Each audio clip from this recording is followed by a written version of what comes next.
everyone. Welcome back to the Genetic Genius podcast. I'm so thrilled to have my guest today, Dr. Kate Lund. We're going to be talking all about resilience, how to manage stress, and self-leadership. Welcome, Dr. Kate. Hello. Thank you so much for having me. Really appreciate it. You're welcome. Thanks for tuning in from the beautiful Pacific Northwest. I miss it out there. Oh, yeah, I hear you. It's beautiful, beautiful when it's beautiful, but it's gray when it's gray. Right. Yes, coated with gray. Yes. Absolutely. Yeah. So before we dive deep into our conversation today, I'd love for you to just take a few minutes to introduce yourself. The audience can get to know you a little bit better, or like your passions, your like planetary impact. What kind of makes you tick?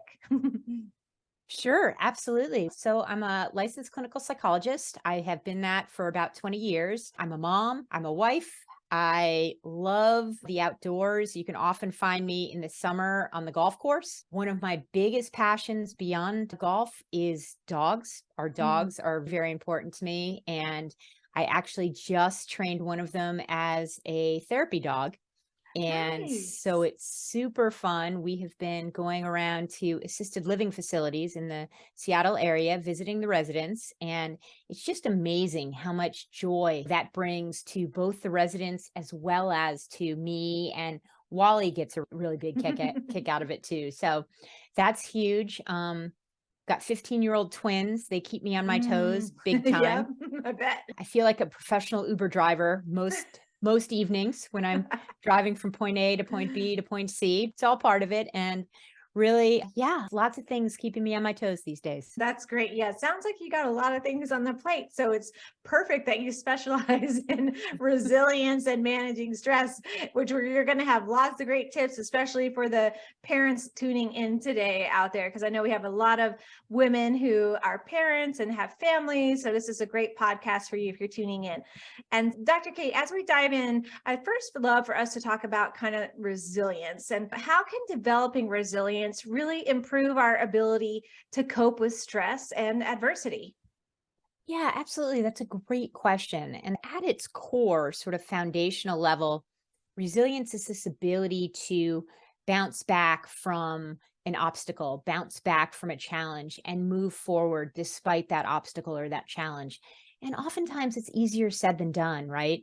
But as we develop the ability to do this, we are able to, at the same time, react less intensely to the stressors that come along because stress is inevitable, right? It's going to hit us all multiple times a day.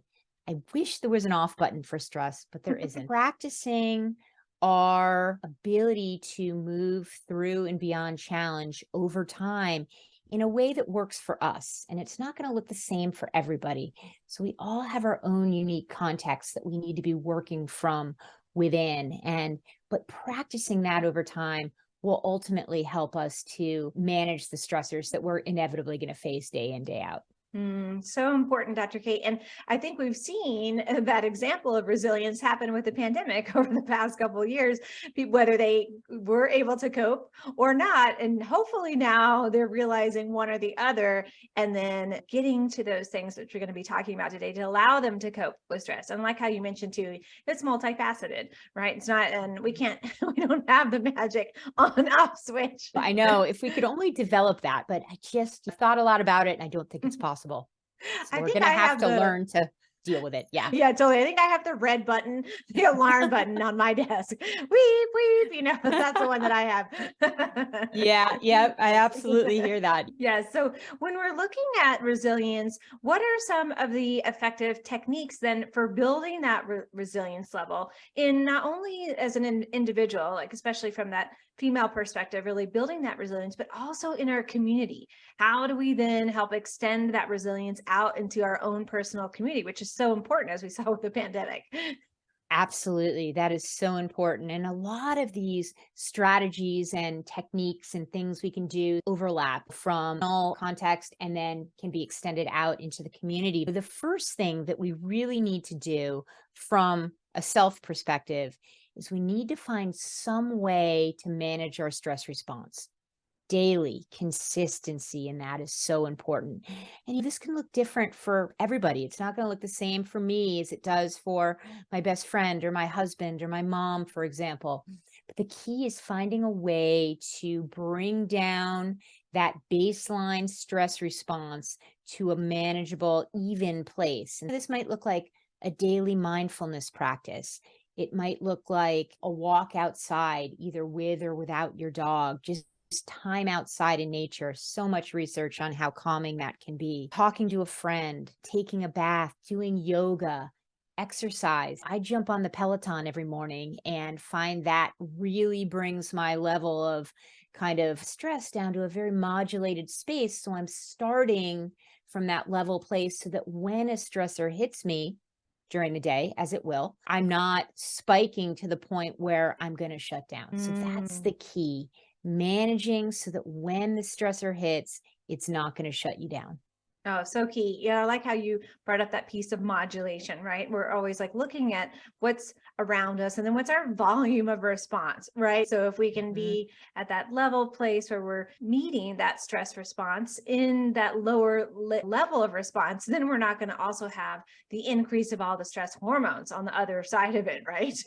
Exactly. Yes. Yeah. Yes. That is so important. And the power of social connection is really important as well. And oftentimes we get caught up in our day to day. We're really busy. We've got a lot on our plate. So that can get pushed aside. "Oh, I don't have time to call my friend, or I don't have time to."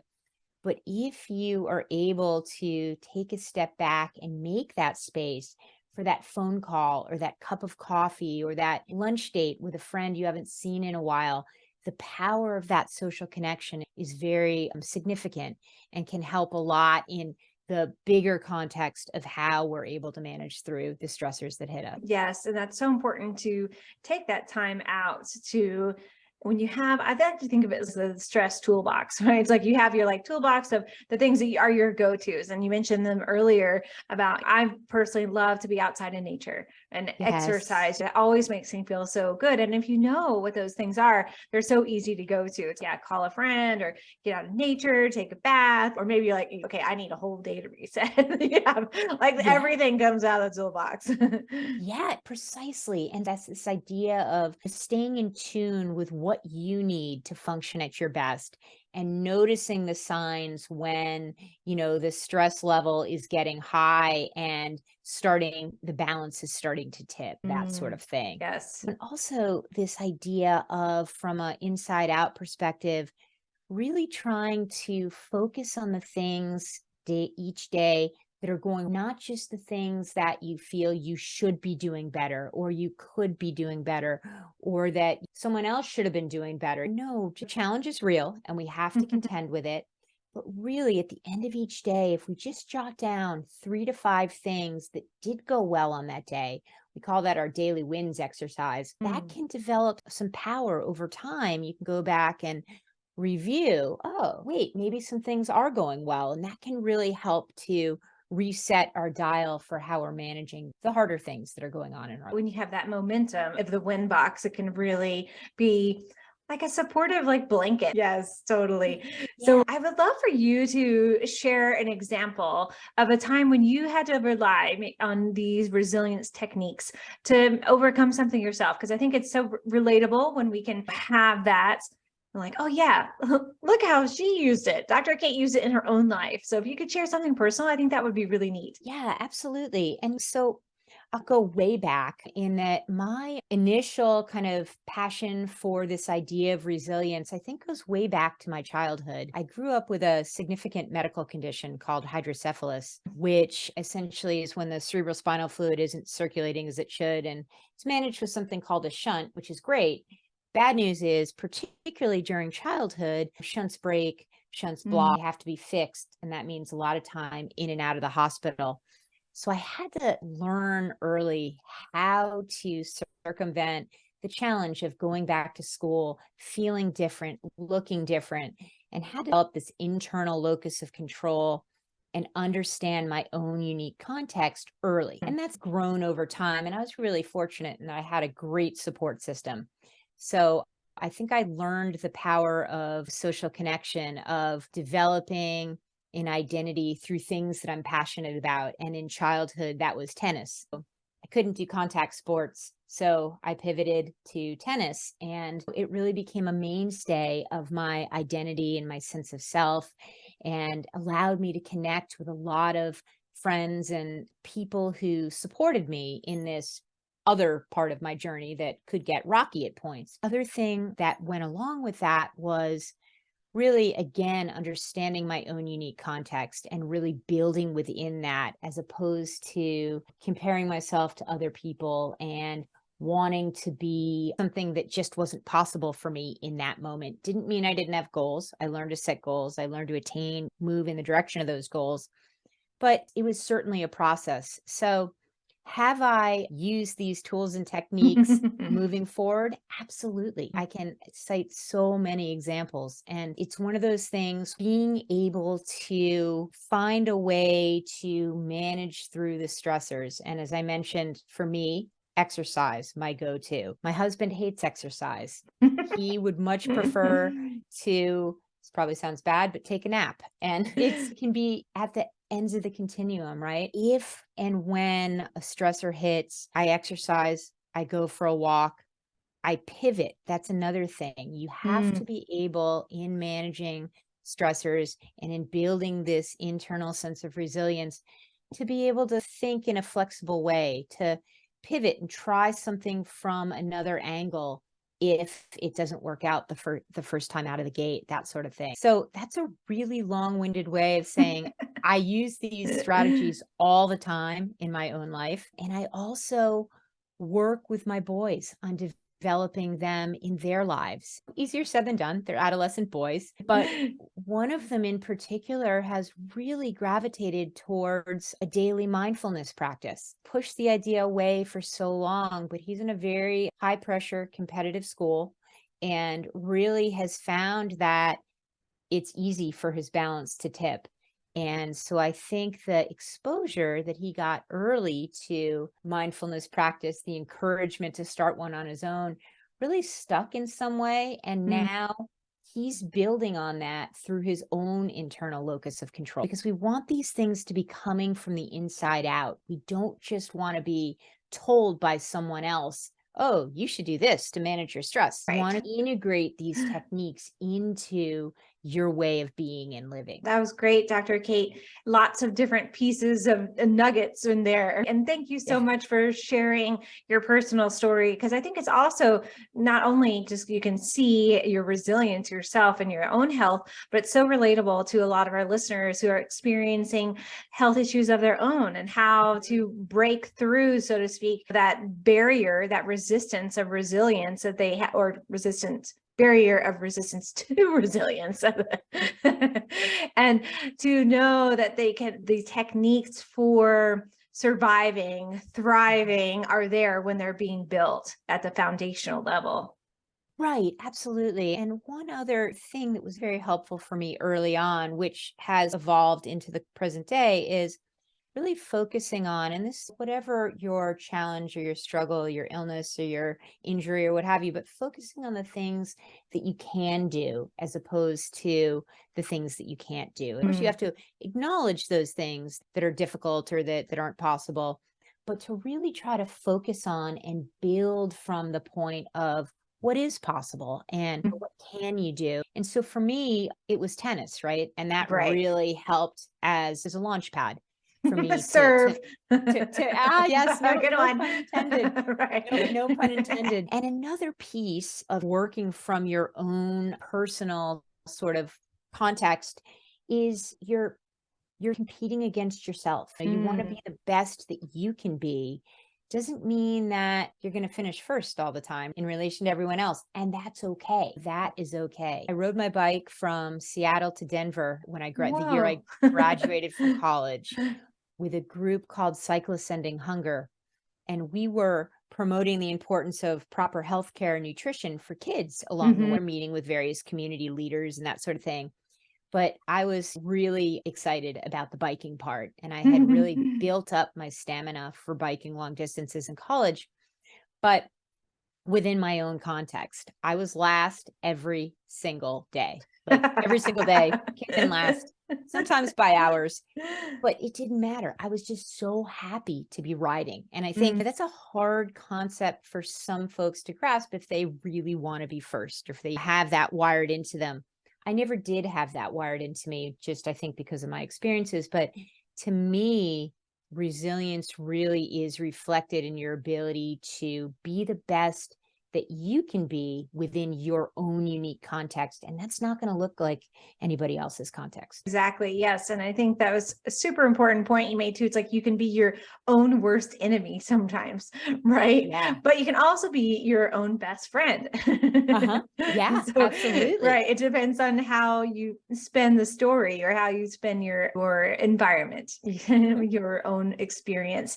And when we're talking about managing these pieces of stress, so we've talked about a lot of different areas. You've given us some great examples. And so how can we then find them? Because I think sometimes when you're in that storm of stress, the stress storm, that it's like everything seems to be stress. It's like you can't even really pick out like what's the main thing. So how do we identify like the root cause of the stress rather than just like treating the symptoms or finding some things that might be the symptom? Yeah, that's a great question because it's true. Sometimes the snowball can start spinning so fast that it just all feels overwhelming and it's just all too much. And so that's why it's so important each day to find a way or find a time to quiet your mind, because when we quiet our minds, when we bring things down a notch, we're able to take a step back, metaphorically speaking, and see things more clearly.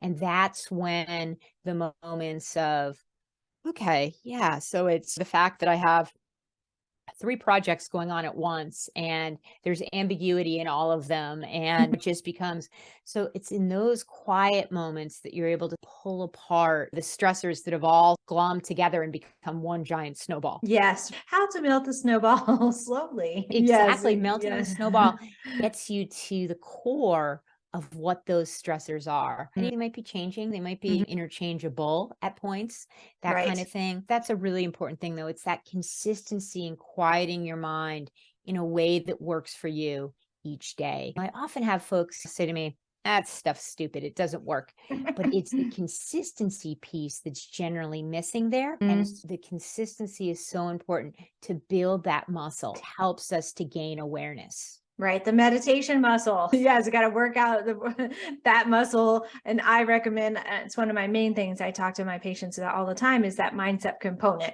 Like really, and it can look a lot different. I think we've been talking about those different aspects of what your mindset is for you. Like, how do you find that peace and calm? But how, I think you stress like that kind of like total time for yourself, that quiet moment. I do 15 to 20 minutes every morning, and then I'll do some kind of like mini sessions throughout the day, depending on how Yes. I'm feeling. Exactly. And you bring up a really good point there because it doesn't have to look the same each day as long as there's a core sort of time that's set aside for it. It sounds like it's the morning time for you. And then as needed, you'll sprinkle in more throughout the day. It's perfect. Yeah. Yes, yes, right. Sprinkle in the stress relief. That's for Yeah. sure. Yeah. And Yes. another thing that's really important is asking for help. A lot of times there's resistance to this idea. I've got it, I've got it handled. But really, particularly as busy working or whatever one has going on in their lives, moms or women, it's important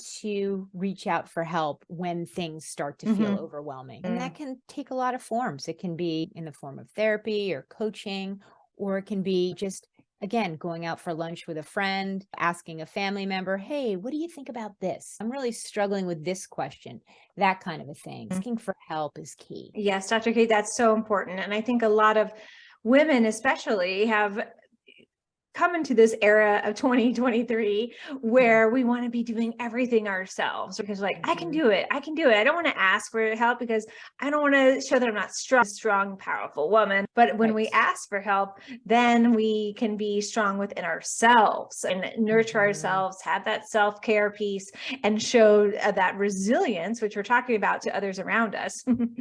Exactly. That is such a great point. Yes, absolutely. Yeah. Yes. And so when we're identifying, okay, so we're identifying those root causes of stress in that snowball effect Yes. around us.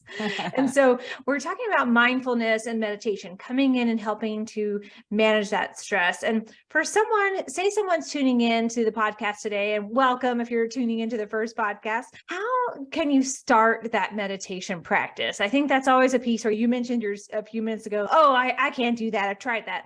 And so what are some of the tips you can give our listeners for if they want to start a new mindfulness practice or meditation practice for 2023? How can they like jumpstart it? And so there's so many different ways, but the key that I always start with folks is start slow. You start with a minute or two, that's more than you did yesterday. It doesn't have to be a full-blown half hour of a deep meditative state. Start with a minute or two of quieting your mind by either stopping, what you're doing, closing your eyes, breathing deeply, perhaps even imagining yourself in your favorite spot. There are also many apps out there, right? You can use an app like Headspace, or if you're like me and you ride the Peloton, they have a meditation section on their app, which I find many of the meditations very soothing. And 10 minutes just sitting there with a quiet mind. But the other thing is really giving yourself a chance to build up the muscle. And oftentimes, as I'm sure your mind wants to wander all over the place, and then you come out of it thinking, that didn't do anything, I'm done. But really sticking with it builds that muscle, builds that ability for your mind to become quiet. And that's the key over time. So I guess the big idea here would be to start small. Start small. Find an angle that works for you, either deep breathing, imagining your favorite place, checking out some of the folks out there. I really like Relaxation Response by Herbert Benson. I don't know if you've heard of him. He was a physician in Boston back in the 70s, Nice. who developed this practice to help his cardiac patients manage their stress response, essentially. And everyone laughed at him and like, yeah, it's stupid. Like you're Stress.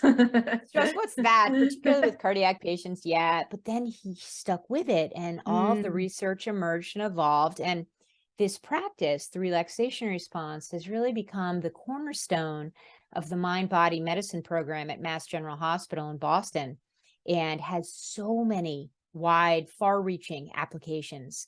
And so I often will start with that technique, taking some deep breaths, very simple, imagining yourself in your favorite space, deep breathing for 3 to 5 minutes to start, and lots of material out there that can be Googled and looked into. So I'll often have folks read through that if that's an angle that works for them. Some don't want to read stuff. They just want to do the breathing and the imagery, and that's fine. So it's finding that angle that works for somebody individually. And again, that comes back to really focusing in on context and what is their context and what's going to be most effective. That's great, Dr. Kate. And there are so many different apps out there now. There's so many different ones. And so try some different ones out. Like I personally like to do a visualization style where I listen to some things in the morning. And then it also has just like music in the background with where I can just tone out, then where it's not, or zone out with nobody talking. Yeah. That helps me to get into the zone and tune out everything. And then I also listen to the same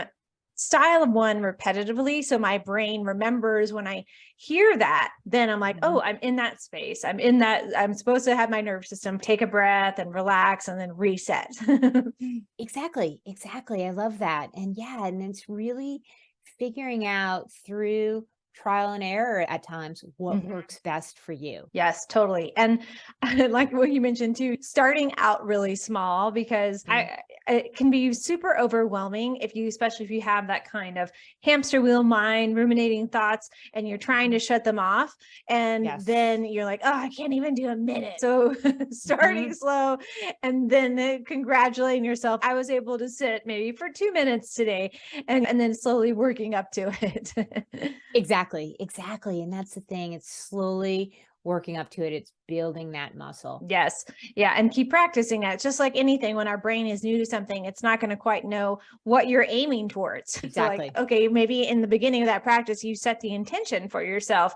Like, this is my time. This is going to be for me, for my body to relax, set myself forward for the day. I do journaling after I do. So, my practice is about like 30 to 45 minutes because I'll do some journaling afterwards. And how have you seen that in your own practice? Is that something that you recommend to your patients to use journaling as a way to combat stress or to not, I don't like the word like fighting stress, to manage stress? Yeah, absolutely. Again, if it's a strategy that sort of fits into their context, right? Yeah. Some people, they don't really like to write. They'd much rather be doing a walking meditation, or they'd like to Mm, be outside or find their sort of calm space walking their dog or what have you, right? mm, But for some, yes, the journaling angle is a wonderful approach. And so I do recommend it. We always will talk about that as an option. mm, Because it really helps one to get in touch with what's happening, mm. just sort of Right.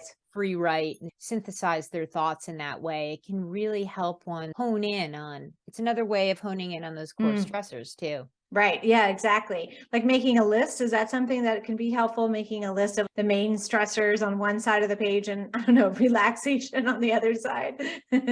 Yeah, absolutely. And list making, I find, is a very helpful strategy, more a daily to-do list, or not necessarily even a to-do list, but the things that you want to accomplish in a day, Mm. and can be very cathartic and to actually helps to manage stress in this way, as you're able to cross off the things that Right. have been accomplished. Did that. And they can Yes. be super simple things. Mhm. Actually, I do this every morning. I get up, I feed the dogs, we have a routine, and I exercise, and then I make this to-do list. And some of the things on the list are super duper simple. Take the dog to daycare, take the boys to school, those kind of Right. things. And Yeah. then I come home and my workday starts. But there is some sense of catharsis to be able to scratch off the up, you get up, take care of the dogs, breakfast, lunch for the boys, although they're starting to do that themselves, which is Good great. job. Which is Yes. great, which is Yes. great. But yeah, so that kind of a thing. And I find it to be a very helpful technique in my own life. Oh, yes, totally. I love that. Yeah. And I've also use it myself as a way for manifestation aspects. So I'm like using Mm. it as a way to tick off my things to do and congratulate myself, pat on the back. I always have Yeah, my top three. I'm like, okay, if you can get these done, good. If you get these other ones, maybe that'll be okay. But I don't want to stress myself out more. exactly. Yes. Yes. And I think, yeah, the other piece in this that's really important is managing expectations, Yeah. managing our own expectations for what's possible to accomplish in a day. If you You have know, 80 things on your list, there's probably no way you're going to get all those things done. and I might write down all 80, but I'll also remind myself at the outset that, okay, this bottom third or bottom half or bottom two thirds probably won't get done. And then I circle them and I move them to the next day. By the way, there are never 80 things on the list, but, Right. That'd but be a lot. But yeah, some people might have that if they're not managing their stress very well. They could have a lot of things and it's helpful to look at those and then maybe designate some of those off to the support team you were talking about earlier. yes, yes. And that's another thing that's within the context of family life. I mentioned that my boys, I've got one of them is actually making his own lunch. He's been doing that for a year. The other one is moving towards it. But I haven't done their laundry in 3 years. Nice. That's And so great.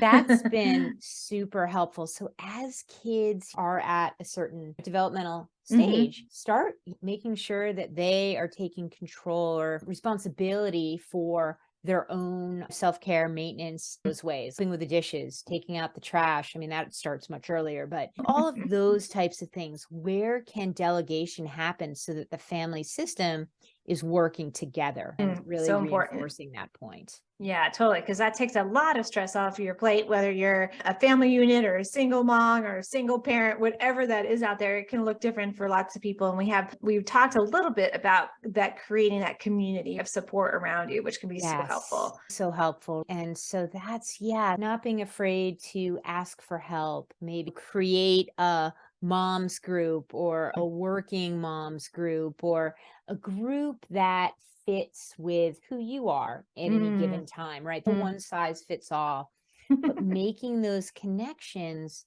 in the community where if something comes up and you need help, you can reach out and talk that through, that sort of thing. I think Right. that's a really important piece. Yeah, always be able to phone a friend. Their Yes. lifeline is important. Yes. And Yes. let's switch over and talk about leadership, which I think is a really important piece of our conversation today. Mhm. So, what does like self-leadership mean, and how can it help women specifically really take control of their health and wellness? Yeah, that's a great question. And self leadership is really having that internal sort of locus of control dialed in. So you're able to lead yourself by engaging in the sort of behaviors and habits that you know are the things that make you thrive within your own unique context. And so self leadership is the ability to identify what those things are and to engage in those things on a consistent basis so that you can then move towards your potential and be the best that you can be from the inside out. Yes, I love that. Yes, and it's so important to be able to identify, right, with that you are even that leader or in self leadership. And how do you, what's a good way to describe it? How do you then pick that out within yourself, right? Is everybody there a self leader? You know what I'm getting? Mm. Or is it something like that you should have a goal and be working towards? Like, I want to be a self leader or a leader in my community, in my family, in my wellness. How does that kind of begin to stir up that question within you and then say, yeah, this is definitely something that I need in my life? Right. Yeah, that's a great question. And I think that when we can hone in on that internal locus of control, Mm. really build that and make that solid, because that's going to start moving us towards our own unique potential. And Mm. when we're feeling strong in that way, it's more possible, feels more fluid, more comfortable to branch out, connect with others, take those opportunities within the community, build in leadership and take on leadership opportunities outside of ourselves. Yes, and that's because that's also that stress component. When we have that stress managed, so to speak, or and we're feeling in that resilient space, then we're able to maybe be a role model for someone else in our community, be able to step out and be that Mhm. leadership for other women, other families in our community. Yes, exactly. Precisely. Mhm. When we're solid and strong within ourselves, yes, we can radiate out and Mhm. other connect with other people in a way that is helpful to them and helps them to grow and flourish. Totally, yes. And when we're looking at the demands of the family in 2023, there's a lots of pieces. You even talked about it yourself, like juggling all those things. And so what are some of those strategies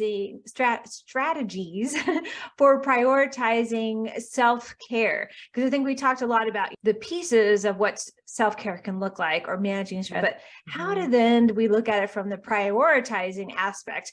And how to like, okay, yeah, I got to do this to help myself, my family, to bring that balance into my wellness community. And so that's a great question, and it's easier said than done. We can talk about all these awesome strategies and all the things that will make us as well as possible, but in reality, it's hard to fit them Mm, in, right? And certainly not possible to fit everything in every mm, day. But the key is making self care, making wellness a really top priority for mm, yourself and being flexible in your thinking around it. So we might have five sort of self care or wellness based activities that we want to accomplish in a day or in a week.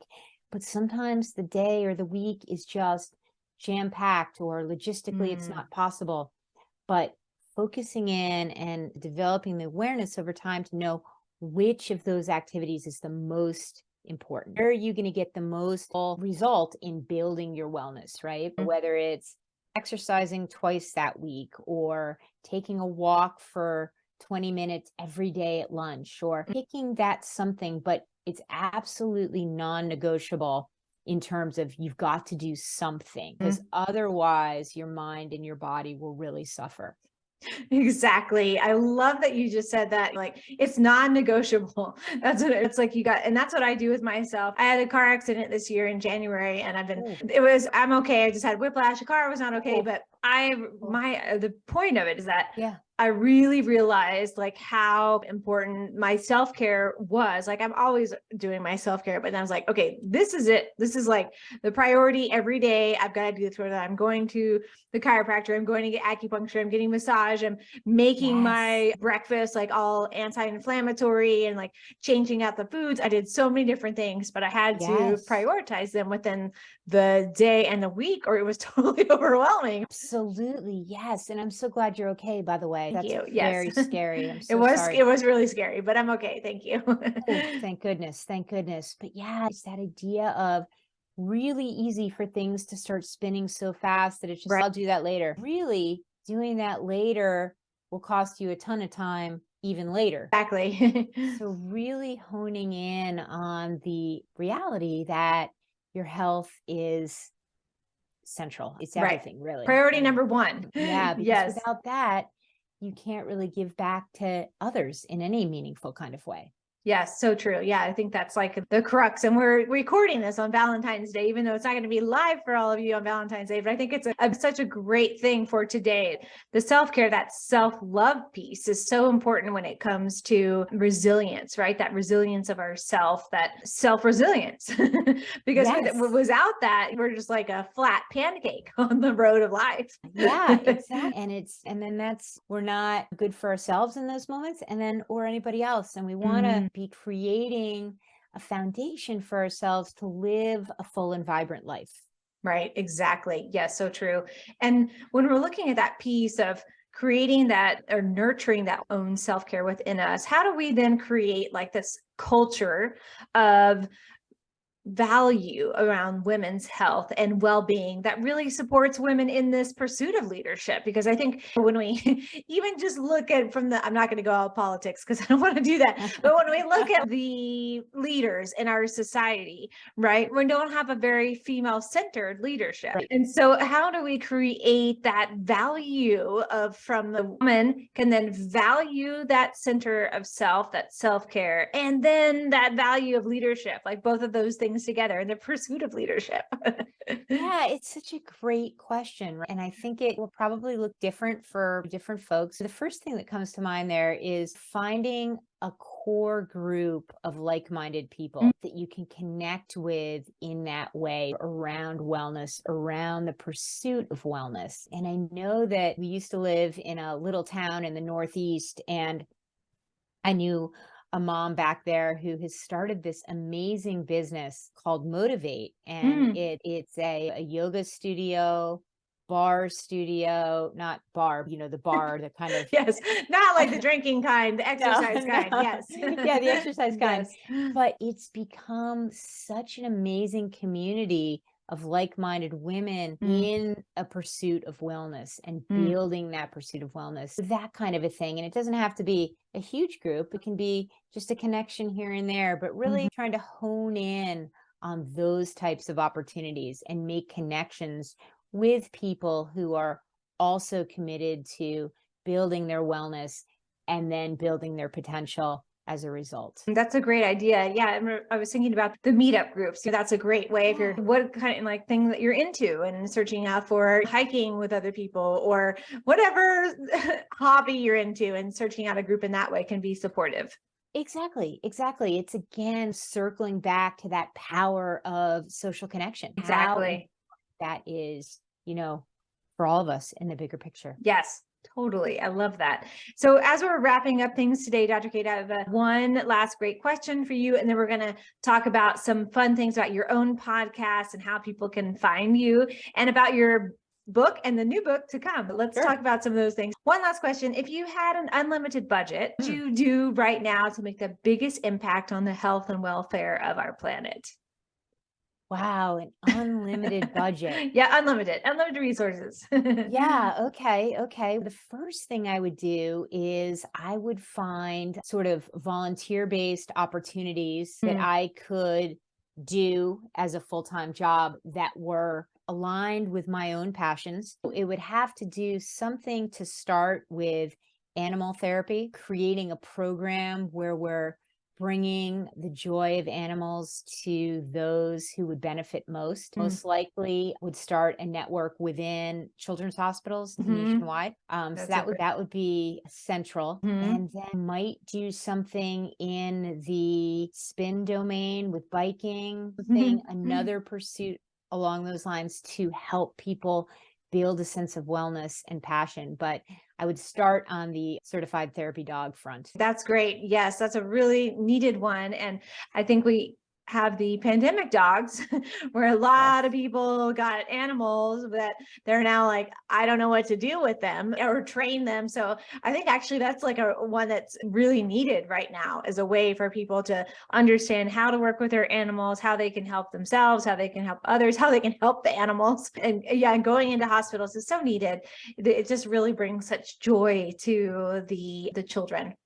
Absolutely. Absolutely. Mhm. So yeah, that is the central thing that I would do. Yeah, totally. I love it. So tell us about your podcast, The Optimized Mind.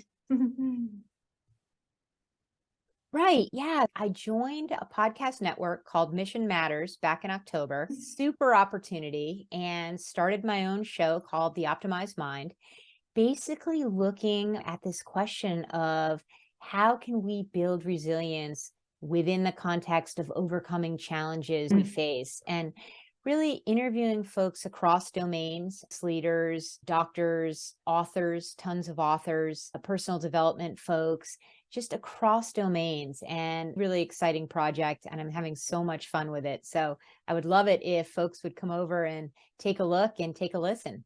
Yeah, totally. That I love that you're doing that. And tell us about, we were talking about before the show started about this one episode, The Human Side of Leadership with Captain Sandy Yon. Tell us about that, and we'll make sure to put it in the show notes for our listeners to check it out. Yeah, absolutely. It was a fantastic, fantastic conversation with Captain Sandy Yon, who is one of the captains on the Bravo series Below Deck Mediterranean. Mm. And she just had a book come out. It is called Be the Calm or Be the Storm: Leadership Lessons from a Woman at the Helm. And Great. here's the Oh, look at that. Love here's the that. book. And so we talked about some of the challenges that Sandy has overcome in her own life over time. Mm. We talked about her experiences as a captain for the past 30 years. And then we really focused in on the book and the ways in which authentic human connection really foster a great sense of leadership, and how that is such an important aspect of leadership in general. That's great. I can't wait to check out that book and the podcast. It sounds wonderful. And tell us about, you have your own book. Tell us about your book, and then a teaser. You have another book coming out hopefully the end of this year or the beginning of 24. So tell us about those two. Awesome. Yeah, yeah. So my book project, really fun project, the book called Bounce: Help Your Child Build Resilience and Thrive in School, Sports, and Life, and essentially outlines with anecdotal stories reinforcing the 7 pillars of the resilient child. The cool thing is these pillars apply to all of us across the lifespan. Nice. Really, the first one is managing emotion and tolerating frustration. And it kind of goes on from there: navigating friendships, social pressure, maintaining focus and attention, developing confidence, courage, motivation, and optimism. These apply to all of us across the lifespan. It's just this is written through the lens of the elementary school child with stories from that time, because my kids were younger when I wrote it. But super fun project, and I have a lot of fun with that book. Next book that's coming out is The Resilient Parent, which Nice. will touch on and expand upon many of the things that we've talked about here today. Oh, that sounds great. We can't wait for that book to come out, and maybe we'll have you back on so we can promote it. That would be wonderful. That And would be thanks. great. Yeah, that would be so good. Thanks for coming on today, Dr. Kate. Tell our listeners how they can find you, your website, and how they can follow you. Sure, absolutely. You can find me at my website, wkatelunnspeaks.com. And another place is LinkedIn. I'm on LinkedIn, very active. Folks can connect with me there. And I also just launched an Instagram page for the Optimized Mind. So that will be built out as we go along here, but they can certainly connect with me there as well. Oh, great. We'll make sure we put all that in the show notes so everybody can find you, follow you, stalk you and lovingly, Hmm. and check out all the wonderful things you're doing. And thank you so much, Dr. Kate, for joining us today. I loved our conversation and I can't wait to share it with the world. Wonderful. Well, thank you so much for having me. I really enjoyed it as well and really appreciate it. Thank you.